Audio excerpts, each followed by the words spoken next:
Assalamualaikum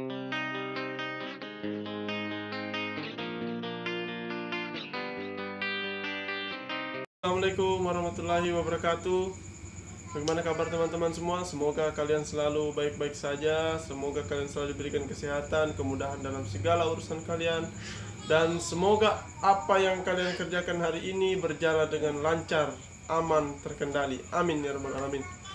Oke, pada kesempatan kali ini saya akan sedikit bercerita lah tentang bagaimana mengatasi istri yang sedang marah. Dalam hubungan rumah tangga tentunya pasti ada masalah, dan saya yakin setiap rumah tangga pasti memiliki masalah masing-masing. Dan saya yakin setiap rumah tangga itu pasti mempunyai cara yang berbeda-beda dan unik untuk menyelesaikan permasalahan mereka. Nah, dari sekian banyak permasalahan itu pastinya ada yang bisa melewati dan ada yang tidak bisa melewati.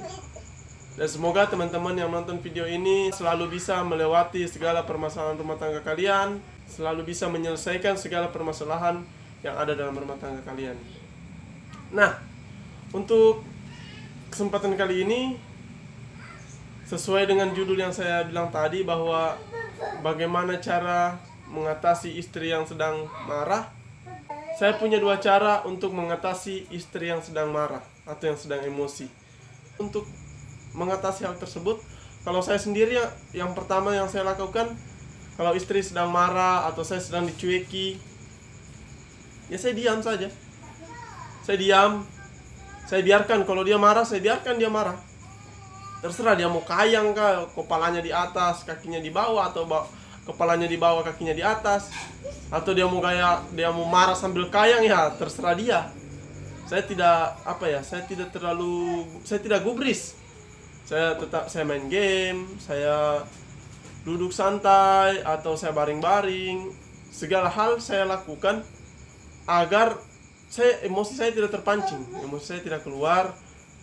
Saya berusaha menekan amarah supaya jangan sampai ketika api ketemu api maka akan menyala. Ketika api ketemu air maka apinya bisa redup. Apinya bisa perlahan-lahan redup dan mati. Emosinya itu yang tadinya membara-bara akhirnya bisa turun perlahan-lahan karena kita tidak gubris dia. Kita biarkan dia marah, kita biarkan dia emosi. Terserah sesuai apa yang dia inginkan. Dia mau kayang, dia mau gaya sikap lilin sambil marah, terserah.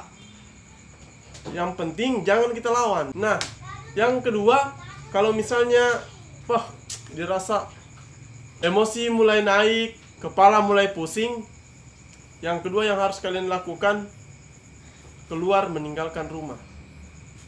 Tapi ingat teman-teman, dengan catatan, kalau kalian keluar meninggalkan rumah, yang pertama, jangan terlalu lama. Usahakan untuk tidak bermalam atau kembali keesokan harinya. Usahakan kalian keluar rumah itu hanya untuk merefresh otak. Meninggalkan rumah dengan tujuan meredakan emosi. Jadi keluar rumah agar pikiran bisa tenang. Cari suasana yang ramai. Cari suasana yang ramai agar otak bisa direfresh. Kalian duduk dengan tenang. Nah, ketika kalian sudah duduk dengan tenang, pikirkan kira-kira apa yang membuat istri kita itu bisa sampai marah seperti itu.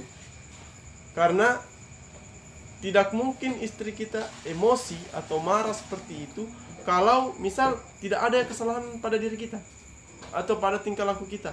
Entah karena kita sengaja ataupun kita tidak sengaja. Yang namanya manusia biasa kan tidak luput dari kesalahan. Tapi ingat, harus kembali introspeksi diri. Introspeksi diri. Apa? Introspeksi. Tapi ingat, kita harus introspeksi diri ketika kita keluar. Di mana kesalahan kita? Apakah itu kesalahan yang kita sengaja atau yang kita tidak sengaja? Nah, di situ kalian sambil berpikir apa yang membuat istri teman-teman sekalian emosi, dipikirkan. Karena apa? Ketika kalian tidak mengetahui apa yang membuat istri kalian marah, kalian hanya perlu tetap menenangkan diri, menenangkan pikiran sampai benar-benar tenang, lalu kalian balik ke rumah. Berapapun lamanya itu, yang penting ingat, jangan sampai kalian meninggalkan rumah sampai bermalam ke rumah teman atau di tempat lain. Kalian bermalam itu saya rasa bisa akan lebih lebih berbahaya lah. Karena pikirannya istri kita di rumah pasti pikirannya istri kita di rumah pasti sudah kemana-mana. Oh, kemana ini? Ya kan, yang namanya perempuan pasti perempuan itu tidak pernah salah. Dan jika perempuan salah, maka laki-laki akan lebih salah. Jika perempuan benar-benar salah, maka kembali ke yang pertama, perempuan tidak pernah salah. Dan begitu terus siklus perputarannya. Laki-laki itu harus selalu salah dan tidak pernah benar di mata perempuan. Oke, ketika kalian sudah menenangkan diri, pikiran sudah mulai enak, balik ke rumah. Balik ke rumah, jangan langsung berbicara atau bertanya A, B, C dan seterusnya kepada istri kalian. Sebaiknya saran saya, tiba di rumah, mungkin main HP atau main game atau nonton YouTube atau mengerjakan pekerjaan lain. Yang penting tiba di rumah itu jangan langsung mengajak bicara istri. Sebaiknya mengerjakan yang lain dulu, nonton YouTube atau lain sebagainya, atau mungkin bikin kopi. Biarkan dia juga tenang, biarkan pikirannya juga itu tenang. Kalian duduk tenang. Nah, ketika kalian sudah lihat gerak-gerik atau gelagat istri kalian, oh iya, sepertinya dia sudah mulai tenang. Nah, perlahan-lahan ajak dia berbicara, ajak dia cerita, tapi tidak langsung ke pembahasan mengapa sampai dia marah tadi, enggak. Ajak dia bicara untuk cerita yang lain. Alihkan dulu pembicaraan agar supaya dia bisa lebih fly, lebih santai. Ajak dia bercanda, pokoknya ajaklah dia untuk bercerita. Jangan biarkan dia terus dalam diam. Nah, ketika kalian sudah ajak bercerita, sudah mulai asik pembicaraan, pelan-pelan kalian bawa pembicaraan ke arah pokok permasalahan. Tanyakan, jika kalian tadi tidak menemukan jawabannya kenapa dia bisa marah, maka tanyakan ke dia secara langsung. Kira-kira apa yang bisa membuat dia marah? Nah, ketika kalian sudah tahu apa yang membuat dia marah, sebaiknya meminta maaflah. Meminta maaflah kepada istri. Saya yakin dia pasti akan memaafkan kita, walaupun bahwa ketika dia memaafkan kita, sebulan setelah itu atau sebulan 2 bulan setelah itu, saya yakin dia pasti masih ingat. Saya yakin dia pasti masih ingat permasalahannya. Dan dia tidak mungkin melupakan. Karena itulah sifat perempuan. Dia sulit untuk melupakan apa yang sudah menjadi luka di dalam hatinya. Nah, segala sesuatunya perlu dibicarakan, teman-teman. Kalau kalian tidak membicarakannya, langsung emosi. Ketika api ketemu api, maka akan menyala. Ibaratnya seperti itu, teman. Ketika api ketemu air, api pasti akan mati bila ketemu air. Dia tidak akan menyala. Ketika istri kalian menjadi api, maka kalian harus menjadi air, di mana kalian harus bisa memadamkan api yang membara, api yang menyala, agar hubungan kalian bisa baik-baik saja. Nah, yang terparahnya ketika api ketemu api, maka akan terjadi pertengkaran yang sangat hebat. Saya yakin seperti itu. Dan ingat, teman-teman, ketika kalian bertengkar, yang pertama, kalian sudah membuat malu diri kalian sendiri, membuat malu rumah tangga kalian sendiri. Karena apa? Pertengkaran kalian pasti didengar orang.